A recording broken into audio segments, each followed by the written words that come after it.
What up, what up, what up? It's your boy Draper J, aka Brother Ballhead, aka the Mustache Menace, aka Mr. Brown Sipper. And I'm back like Stephen A. Smith's hairline, here to hit you with another episode of All About the Bills. And if you didn't know, hey, the NFL is back. And if you didn't know, our Buffalo Bills played the New York Jets. Let's get into it.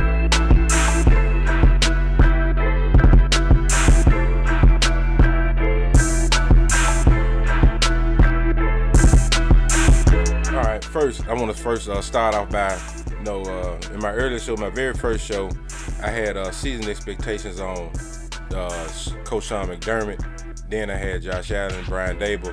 And I was going to do one on Brandon Beane, but things happened. But I kind of pushed that one off with Brandon Beane. I think I'll just come back week 8. And Brian Dable, I'll do him week 8 as also see how this offense is tracking. And I say Brandon Beane as far as like how the record, so to speak, looks at that time, and I just go from there. But first, Sean McDermott. All right, first, I grade the season, like I said in my very first show, I grade the season on quarters. Every 4 games is a quarter. 4 games, that's a quarter. You only get 16 for a quarter, right? All right, for Coach Sean McDermott. And matter of fact, shout out to Coach Sean McDermott for getting that extension. He's done more than whatever other coach we had. Hell, we had Rex Ryan. He had me believing in what he was talking in that press conference and never made the playoff. But for Coach Sean McDermott, each quarter, at least for 2, maybe 3 of the quarters of the season, you have to go 3-1, 4-0 if possible. 3-1, 4-0 if possible. 2-2 is cool, but we can't go 2-2 too many times. So we have to, at least go 3-1, beat some of the teams that people don't think we're gonna beat, and beat the teams we're supposed to beat, which is coming up this Sunday. Top dogs on the schedule.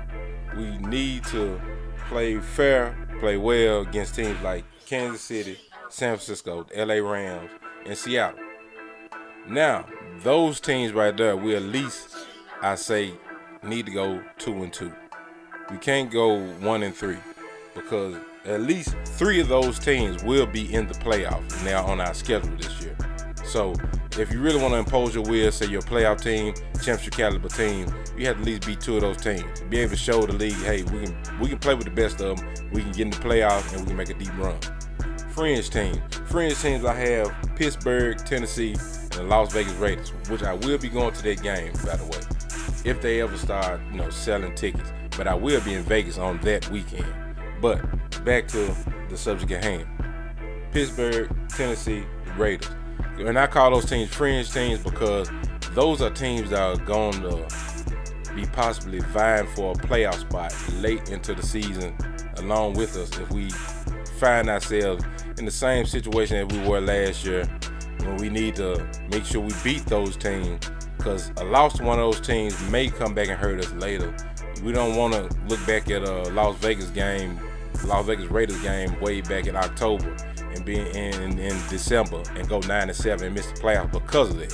So we have to beat those fringe teams. Those 3 there we have to beat. 3-0. There's no exception. 3-0. Now, must-win games. The Dolphins. Now I get to that in a minute. Have to beat them. Cardinals. We've really is kind of upgraded or updated because they went and got DeAndre Hopkins in the offseason since my very first show. But they may end up being a fringe team, but not on our side. We really don't have to worry about them as far as AFC seeding. But they may be jockeying for a position in the NFC somewhere. LA Chargers. They say Tyrod Taylor's going to be the starter. By the time we play him, I pretty much think it's going to be him. And the Jets, which is who we play this Sunday. These are must-win games because of these teams. For one, the Jets and the Dolphins are in our division. 2, they really don't have much. If you want to be considered championship caliber as the thing that he's preaching throughout our locker room, you have to beat teams like the Dolphins, teams like the Chargers, the Jets, And you can't let Kyler Murray, a young quarterback in his second year, beat you. Now, don't get me wrong, the guy's very talented. He was the rookie of the year last year, so you can't overlook him. But you have to beat these teams here. I mean, we can't struggle with these teams either. You got to blow them out the water, get them out the way early, break their wheel early, and then go move on to the next game. Now, back to the end of the division. 3-3 is okay, but now I say it has to at least be 4-2. 4-2 that's the standard. There's no reason why we shouldn't go 4-2 in this division. The next one on the list, make the playoffs. You got to make the playoffs. If all these other things don't fall in place, like I said, but at least long as we beat the right teams we're supposed to beat, and we make the playoffs, that's a successful season for Coach Sean McDermott. And lastly, as far as Sean McDermott, what I would love for you to do, which no coaches really ever just have success constantly beating the Patriots, Belichick. And since my first show, update again, no Tom Brady. We at least beat them one time. I think we have the team to beat them more than once. But I say at least one time. One time we had, and Cam Newton really doesn't scare me at all. Don't get me wrong, he'll put together 4 or 5 game or 3-4 game stretch to where he looks like an MVP caliber type of quarterback. But we have a top 5 defense, if not arguably number 1. All right, moving along to Josh Allen's season expectation. All right, with Josh Allen, now we've all seen the footage of him throwing the deep ball, having chemistry with Stephon Diggs and John Brown, Cole Beasley, Gabe Davis has even come on in the camp. That's good and that's cool. I like that, but with limited access this year to the training camp, we don't know what he really looks like. They always gonna let out or put out the good stuff. So we don't know what he's really looking like. I believe in him. He's our quarterback, and like I said in my earlier shows, I've always backed any quarterback that lines up and dresses up in Buffalo Bills uniform. But I need to see consistency out of Josh Allen this season. But what I need out of Josh Allen is at least 8 games like that Dallas game. There was one game where he looked like he was just in control the whole game. And no matter whatever Dallas threw at him, he was going to make sure that his team was on the other side winning. As I alluded to in my show, The Trial of Josh Allen, if you really want to go back and check out some of my material, some of my content, go to my YouTube page, All About the Bills. It's all on there. And like what I'm saying is it's kind of still relevant for it started this season. But what I need out of Josh this season is 4 comeback wins. 4 comeback wins. It doesn't have to be this weekend. I don't want it to be this weekend. I don't want a heart attack. But if we come out on the other side with the W, I'm cool with that. Because when the lights are brightest, because sometimes like with Josh, you'll be like, man, why would you throw that? Fumble the ball, throwing the ball behind his back, in the AFC playoff game. But you can't deny when the lights are the brightest, the kid performs. Ball security. Last season, he had 9 picks and 7 fumbles. This season, combined, we need 10 or less on both of those. And I really hated when they did design runs for him because it never really worked out. It's like he always fumble or do something crazy with the ball. He was best when it was helter-skelter, nobody's open. Let me go ahead and take off. San Fran, Seattle, and LA, the Rams. Be the reason that we beat 2 of those teams. And for him, all those things I just ran down, those are things that the national media will praise him on. Because now they got their eye on us. We ain't the same old Bills. We ain't the SOBs anymore. We ain't the same old Bills. So now people are looking for Josh Allen to make a step. I would like for him to make a jump, but a step is cool. Now, on to the subject matter at hand. The Jets versus the Bills. As you all know, last season we played in the very first game. I was excited about that season, which I am about every Bills season. And it didn't look good. We were down 6-0 at the half. It didn't look very well at the beginning. So with the Jets, we as a team that has no CJ Mosley, no Jamal Adams anymore, even though we had to play Jamal Adams later on when we play Seattle, which is going to make the game even harder. But this is a team that we have to go ahead, put our foot on their neck from the beginning and don't let up. And don't let up. I mean, because, we won't be championship caliber, playoff caliber teams year in, year out. Teams like this, like the Jets, are teams that we have to beat. There's no excuses. There's no excuses. And let's jump on the fact, a little bit off topic, but on topic. Jets Twitter. I was on Twitter today, and I so happened to get into a back and forth with a Jets fan. He fired a shot first, talking about Josh Allen. Then I fired back. And his reply, was the Jets were gonna beat us 34-17. Huh? 34-17. I asked him what weapons? He comes back with Le'Veon Bell. Let me think. Crowder. I don't even know his first name. I can't remember. Crowder, Mims, and Herndon. And I gave him, okay, I was like, okay. Le'Veon, I give you that. Le'Veon Bell, I give you that one. But Mims, maybe. But he a rookie.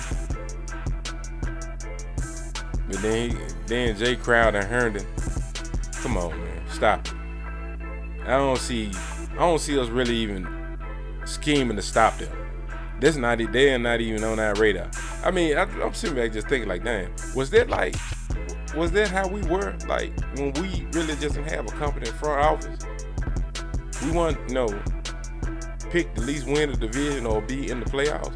Is that how we were? I'm really asking.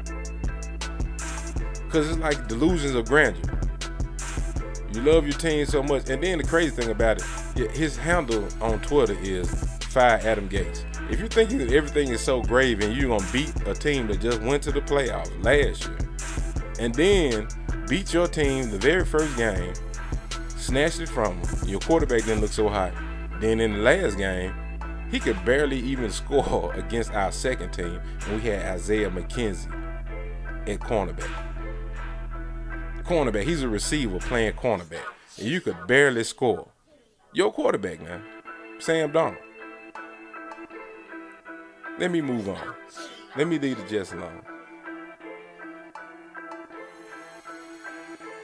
All right, what I want to see is how Stephon Diggs, John Brown, Cole Beasley, a.k.a. the Sauce Boss, Dawson Knox, a.k.a. Juggernaut, perform well against his defense. Like I said, there's no CJ Mosley. There's no Jamal Adams. All these weapons running around the field, somebody should be open. And I'm not one of the ones to subscribe to the fact that we need to get Stephon Diggs the ball all the time. If he's open, let him eat. But if he's not, throw it to whoever open, Josh.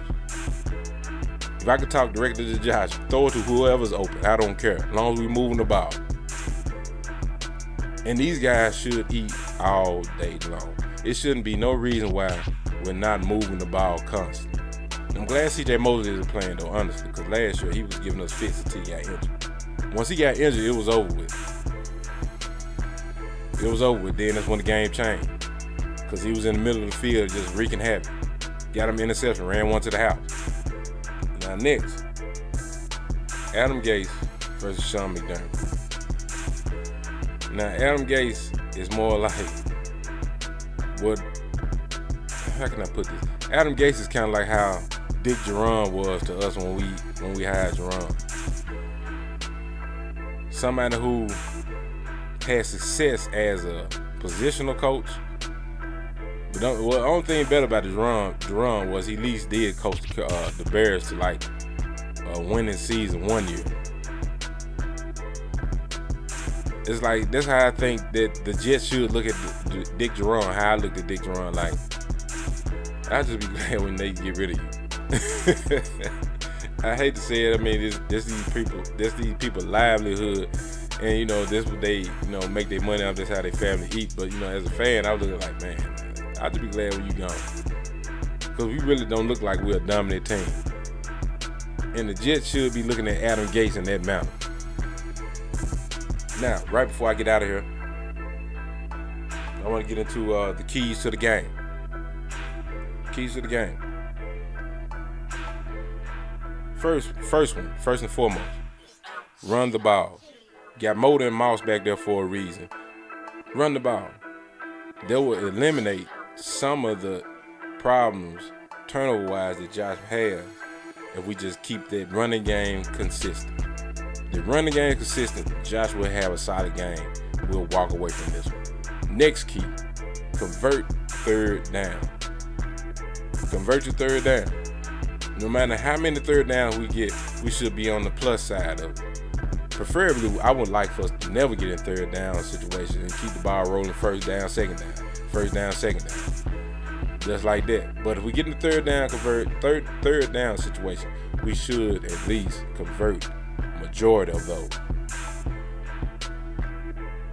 Third one is apply pressure. I feel very confident in our secondary that we can get a lot of coverage sacks.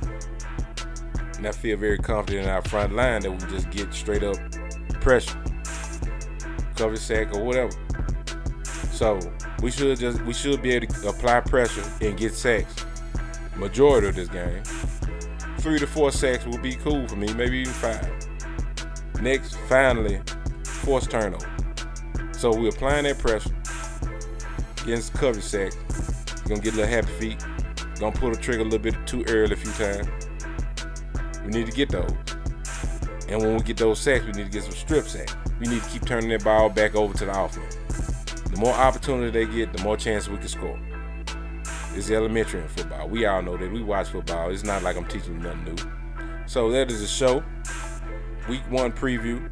And I will be on with my new team, my new fam, Built in Buffalo, the post game, discussing the game, hopefully discussing Buffalo Bills win.